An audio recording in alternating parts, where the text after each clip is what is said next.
अस्सलाम वालेकुम।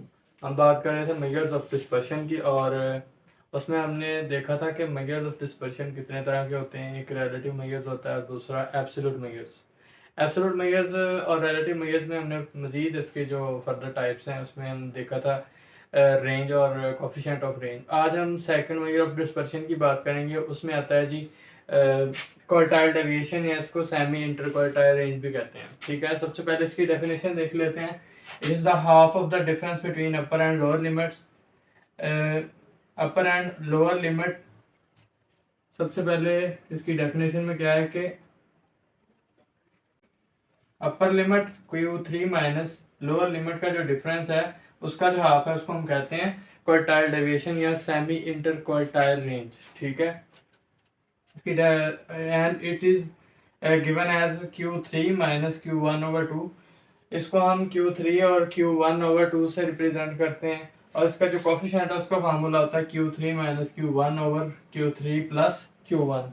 ठीक है, क्वार्टाइल अपर लोअर क्वार्टाइल से अपर और लोअर क्वार्टाइल से क्या मुराद है, या अपर और लोअर क्वार्टाइल लिमिट से क्या मुराद है। ठीक है, यहाँ पे हमने क्या लिखना है, क्वार्टाइल। अपर लिमिट क्या है, क्वार्टाइल क्या है हमारे पास Q3, और लोअर क्वार्टाइल कौन सा है, Q1। अच्छा, क्वार्टाइल जो होते हैं ना वो सिर्फ 3 तरह के ही होते हैं। ठीक है, यानी क्वार्टाइल हमने क्या देखा था कि ऐसी चीज, ऐसी वैल्यू जो डाटा को 4 बराबर हिस्सों में तकसीम कर दे। तो अगर हम एक लाइन ड्रा करते हैं यहाँ पे, उसको हम 4 में डिवाइड कर देते हैं, तो ये जो एक पार्ट होगा उसको हम Q1 कहेंगे, दूसरे को Q2 कहेंगे, और तीसरे को क्या कहेंगे, Q3। ठीक है, Q2 का क्या मतलब है कि ऐसी वैल्यू जो डाटा को 2 में डिवाइड कर दे, यानी उसको हमने मीडियन का नाम भी दिया था। किसका नाम दिया था, मीडियन का। अब इसके 4 पार्ट बनते हैं, ये देख सकते हैं आप, 1, 2, 3 और 4। तो क्वार्टाइल हमने इसी चीज को कहा था ना। तो ये जो हमारे पास अपर क्वार्टाइल है Q3 और Q1, इस लोअर क्वार्टाइल कौन सा बनेगा, Q1, क्योंकि जीरो तो क्वार्टाइल कोई भी नहीं होता। Q1 हो सकता है, Q2 हो सकता है, Q3। Q2 जो है वो मीडियन है। ठीक है, ये दरमियान वाला क्वार्टाइल है, और जो हमारे पास लोअर क्वार्टाइल है Q1 है, अपर क्वार्टाइल Q3 है। तो Q3 में से हम Q1 जो है वो माइनस करेंगे, उसको 2 पे डिवाइड करेंगे, तो ये हमारे पास क्या आ जाएगा, क्वार्टाइल डेविएशन। ठीक है, और इसका जो कोफिशिएंट का फार्मूला है वो Q3 minus Q1/Q3 plus Q1। ठीक है, अब हम एक हमारे पास इंडिविजुअल सीरीज है या ग्रुप डाटा, उसके एग्जांपल के थ्रू इसको हल करने की कोशिश करते हैं, समझने की। ये हमारे पास दिया गया क्वेश्चन एग्जांपल है, find the quartile deviation and it's coefficient of given data. हमारे पास डिफरेंट वैल्यूज हैं, 6, 4, 2, 8, 10, 14 और 12। सबसे पहले हम क्या करेंगे, Q3 और Q1 फाइंड आउट करेंगे, और फार्मूले में पुट करके सिंपली हम क्वार्टाइल डेविएशन फाइंड आउट कर लेंगे। सबसे पहले हम क्या करेंगे, Q1 फाइंड आउट करेंगे और Q3 फाइंड आउट करेंगे। ठीक है, ये दोनों चीजें हम मालूम करने के बाद फार्मूले में पुट कर देंगे। तो Q1 हम किस तरह से फाइंड आउट कर सकते हैं,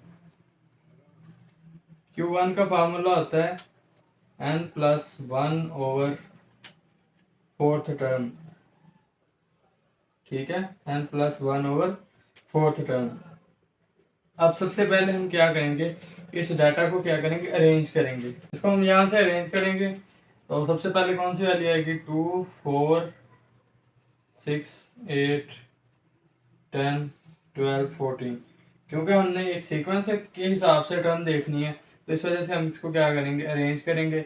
कोई भी अगर आप फॉर एग्जांपल आपने क्वार्टाइल फाइंड आउट करना है या मीडियन फाइंड आउट करना है, तो सबसे पहले आप डाटा को क्या करेंगे, अरेंज। क्योंकि इसकी डेफिनेशन में भी हमने ये पढ़ा था कि अरेंज्ड डाटा जो होता है, अरेंज्ड डाटा जो है उसको हम उसमें से क्वार्टाइल या मीडियन फाइंड आउट करते हैं। ठीक है, अब आप यहाँ पे वैल्यूज देख लें कितनी है, 1, 2, 3, 4, 5, 6, 7, यानी एन हमारे पास कितना है, 7। इसमें हम पुट करने के बाद Q1 फाइंड आउट कर लेंगे, n+1/, एन क्या है हमारे पास, 7। यहाँ पे हम 7th term over 4,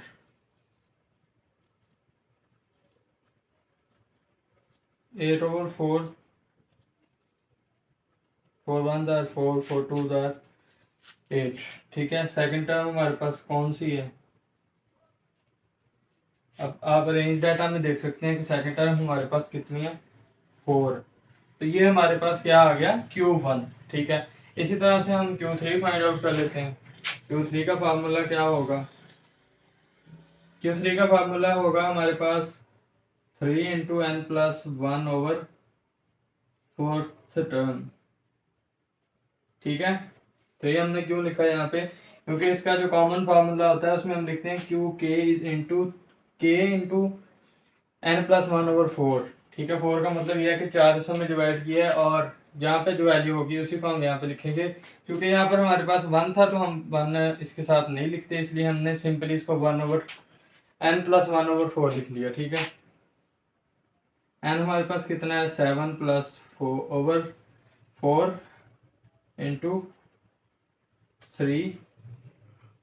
Q3 is equal to 3 into 8 over 4, 4 1 जार 4, 4 2 जार 8। Q3 is equal to 3 multiply 2 6। Six term हमारे पास कौन सी है इसमें?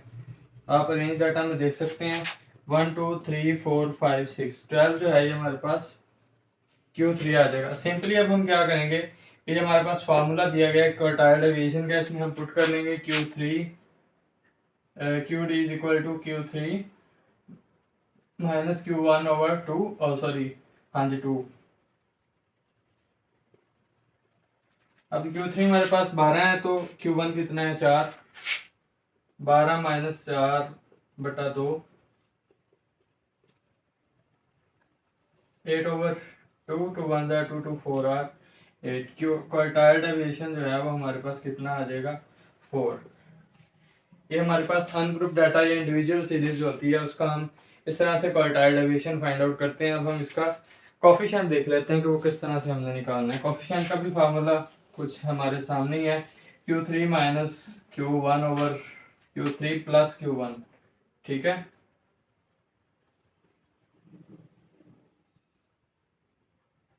Q3 मेरे पास 12 है और ये 4 है। 12 माइनस 4 बटा 12 जमा 4,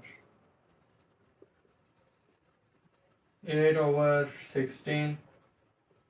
ये हमारे पास आ जाएगा 1 ओवर 2, तो ये हमारे पास कितना बन जाएगा, 0.5। ये हमारे पास इस तरह से हम coefficient of quartile deviation find out कर सकते हैं। ठीक है, कोफिशिएंट ऑफ क्वार्टाइल डेविएशन, इस कोई भी इंडिविजुअल सीरीज हो या अनग्रुप डाटा, तो इस तरह से हम क्वार्टाइल डेविएशन या उसका कोफिशिएंट जो है वो फाइंड आउट करते हैं। अब हम ग्रुप डाटा जो है उसके एग्जांपल के थ्रू इसको देखते हैं कि किस तरह से हमने सॉल्व करना है। ठीक है, उसमें भी हम क्या करेंगे कि जिस तरह से हम क्वार्टाइल फाइंड आउट करते थे ना, सिंपली उसी तरीके से फाइंड आउट करके और उसको हम सिंपल वैल्यूज जो हमारे पास फार्मूला है उसमें पुट कर देंगे। अब ये हमारे पास ग्रुप डाटा दिया गया है, यहाँ पे उसने कहा है कि इसकी क्वार्टाइल डेविएशन और कोफिशिएंट मालूम करें। हमारे पास डिफरेंट क्लासेस दी गई हैं, साथ में फ्रीक्वेंसीज भी दी गई हैं, उसको मैंने according to the requirement of the formula मैंने लिख लिया है कि यहाँ पे हमारे पास वही क्लासेस मैंने लिखनी है, साथ में फ्रीक्वेंसीज। हमें पता है कि यहाँ पे जब दो चीज़ें डिफरेंस हो, अपर और लोअर लिमिट डिफरेंस हो, तो हम इसकी क्लास बाउंड्री बनाते हैं in the case of quartile या मीडियन। ठीक है, या और मोड के केस में बना सकते हैं। ठीक है, लेकिन यहाँ पे हमारे पास ये दोनों चीज़ें डिफरेंस है, क्लास बाउंड्री का इस्तेमाल होगा, अपर यहाँ लोअर लिमिट का इस्तेमाल होगा। इस वजह से हमने यहाँ पे क्लास बाउंड्री बनाई है। वो किस तरह से बनाई है कि ये जो इसकी अपकमिंग क्लास है उसकी जो लोअर लिमिट है उससे जो पिछली क्लास है उसकी हम अपर लिमिट को माइनस करेंगे, 10 को -9 डिवाइडेड बाई 2। ये हमारे पास 1 ओवर 2, यानी ये हमारे पास आ गया 0.5। 0.5 हम पहली वाली में से माइनस करेंगे और दूसरी वाली में प्लस करते जाएंगे। 0.5 में से 0 में से हमने 0.5 माइनस किया तो माइनस 0.5 आ गया। इसी तरह 9 में हमने ये 0.5 प्लस किया तो 9.5, 10 में से 0.5 माइनस किया तो 9.5। अब ये देख सकते हैं आप कि हमारे पास 9.5, 9.5, 19.5, 19.5 ये चीज़ें हमारे पास क्या होगी, इसकी अपर और लोअर लिमिट जो है वो सेम होगी। अब हम क्वेश्चन को सॉल्व कर सकते हैं। उसके साथ हमने क्यूमुलेटिव फ्रीक्वेंसी जो मैंने मेथड आपको बताया कि पहली वैसे लिख लेनी है, दूसरी में उसको जमा करके लिखना है 9 प्लस 5 14, 14 प्लस 17 31, इसी तरह से बाकी मैंने लिखनी है, ठीक है। और ये जो हमारे पास एंड पे आता है ना 55, अगर हम सभी को जमा कर दें तो ये हमारे पास 55 ही बनेगा, यानी सभी फ्रीक्वेंसीज को जब जमा करेंगे, ठीक है। तो हमने क्या फार्मूला क्या था, Q3 minus Q1 over 2 quartile deviation का। तो हमने Q1 रिक्वायर है और Q3 रिक्वायर है। Q1 का फार्मूला है L plus H over F into N over 4 minus C, ठीक है। हमने ये डिसाइड करना है कि हमारे पास यहाँ पे कौन सी लोअर लिमिट आएगी, यहाँ पे फ्रीक्वेंसी हम कौन सी लिखेंगे, ठीक है, और यहाँ पे क्यूमुलेटिव फ्रीक्वेंसी कौन सी आएगी। अब हम देखेंगे कि इसमें क्लास कौन सी है जिसका हमने वैल्यूज को यहाँ पे पुट करना है, ठीक है। तो सबसे पहले हम क्या करेंगे, n ओवर 4 लिखेंगे। n हमारे पास क्या है, समीशन ऑफ f जो होती है ना, उसको हम कहते हैं n। ये हमारे पास 55 है, 55 ओवर 4 13.75, ये हमारे पास वैल्यू आ गई 13.75। 13.75 आप देखेंगे कि यहाँ पे हमारे पास जो क्यूमुलेटिव फ्रिक्वेंसीज है उसमें सबसे ज़्यादा करीबी किसके है, तो ये 14 के ज़्यादा करीब है। 14 वाली जो क्लास होगी उसमें से हम क्वार्टाइल Q1 जो है वो फाइंड आउट करेंगे, ठीक है। तो आप देख सकते हैं कि यहाँ पे मैंने जो इसकी क्लास बाउंड्री की बनाई है, उसकी जो लोअर लिमिट है 19.5 वो हमने लिख लिया L की जगह, प्लस H हमारे पास क्या है, क्लास इंटरवल, यानी 19.5 में से 9.5 निकालेंगे 10 आएगा, तो 10 यहाँ पे लिख लिया। और फ्रिक्वेंसी भी इसके सामने वाली लिखनी है 9, ठीक है, वो हमने लिख ली। 13.75 हमने ये लिख लिया, ठीक है। माइनस इससे जो पिछली क्लास होती है ना, उसकी जो क्यूमुलेटिव फ्रिक्वेंसी है उसको हम माइनस करके यहाँ पे लिखते हैं, हमारे पास -5 आ गया, ठीक है। इसको सॉल्व करेंगे तो 19.21 आ जाएगा। इसी तरह से हमने सेम मेथड के थ्रू Q3 फाइंड आउट किया। Q3 फाइंड आउट करने के लिए हमारे पास यहाँ पे, क्योंकि यहाँ पे 3 है, इस वजह से यहाँ पे भी 3 आएगा, ठीक है। तो 3n ओवर 4 सबसे पहले निकालेंगे, 3 इंटू 55 ओवर 4, ये हमारे पास आ गया 41.25। यहाँ पे देख लेंगे 41.25 जो है और सबसे ज़्यादा किसके करीब है, ये हमारे पास करीब है जी 46 वाली क्लास की, ठीक है।